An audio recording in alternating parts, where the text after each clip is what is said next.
আসসালামু আলাইকুম। অসংখ্য ধন্যবাদ ভাইজান আপনাকে, অসংখ্য ধন্যবাদ যে আপনি কথা বলার সুযোগ করে দিলেন। তো ভাইজান, সর্বপ্রথমে জানতে চাচ্ছি আপনি কেমন আছেন? আলহামদুলিল্লাহ, আল্লাহর রহমতে ভালো আছি। যাক, আল্লাহ পাক আপনাকে ভালো রেখেছে। তো ভাইজান, আপনার নামটা জানতে পারি?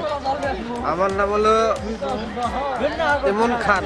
ইমন খান, সুন্দর একটি নাম আপনার, চমৎকার একটি নাম আপনার ভাইজান। তবে একটি কথা বলতে আমি বাধ্য হচ্ছি, সেটা হচ্ছে আপনার নাম শুনে এবং আপনাকে সামনাসামনি দেখে যেটা বোঝা যাচ্ছে, আপনি প্রচণ্ড একটি সাহসী মানুষ। সত্যি ভাইজান, এটা কিন্তু আপনাকে দেখেই বোঝা যাচ্ছে যে আপনি প্রচণ্ড একটি সাহসী মানুষ। তো ভাইজান, যেহেতু আপনি বাংলাদেশের একজন সচেতন নাগরিক এবং বাংলাদেশের একজন সাহসী মানুষ, সেই ক্ষেত্রে এই বিষয়টি আপনার কাছ থেকে জানতে চাচ্ছি যে বাংলাদেশের নির্বাচন হবার আগে এই বাংলাদেশে প্রচুর পরিমাণ ভয়ঙ্করভাবে চাঁদাবাজি করা হয়েছে। তখন বাংলাদেশের বিভিন্ন মানুষ বলেছিল যে নির্বাচিত সরকার না থাকার কারণে এই চাঁদাবাজরা সুযোগ পাচ্ছে। তো আমরা দেখলাম নির্বাচন হয়ে গেল, বিপুল ভোটে বিএনপি সরকার গঠন করলো। তো এখনো আমরা দেখতে পারতেছি দেশের বিভিন্ন স্থানে চাঁদাবাজি করা হচ্ছে।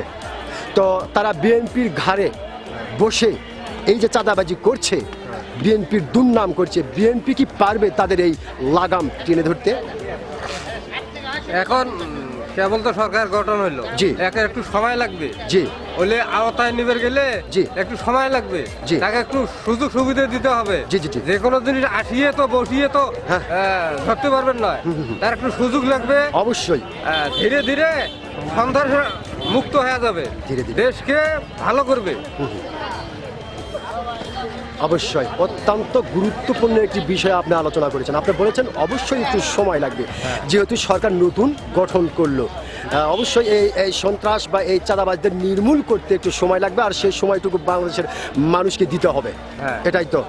অসংখ্য ধন্যবাদ আপনাকে, খুব গুরুত্বপূর্ণ বিষয় আলোচনা করছেন এবং আমি আশা করবো আপনার এই কথার সঙ্গে সঙ্গে যেন নতুন সরকার বিএনপি একটু তাড়াতাড়ি করে যেন এই সন্ত্রাসদেরকে, এই দুর্নীতিবাজদেরকে, এই চাঁদাবাজদেরকে যেন খাপ করে ধরে ফেলে। কারণ তারা যদি কারো কাছে চাঁদা না পাচ্ছে তবে তাকে কিন্তু কুপিয়ে জখম করছে। এই বিষয়টি কিন্তু আমরা মিডিয়ার মারফতে দেখতে পারতেছি। তো ধন্যবাদ আপনাকে, আপনি সুন্দর একটি কথা বলেছেন। অবশ্যই একটু সময় লাগবে। ধন্যবাদ আপনাকে।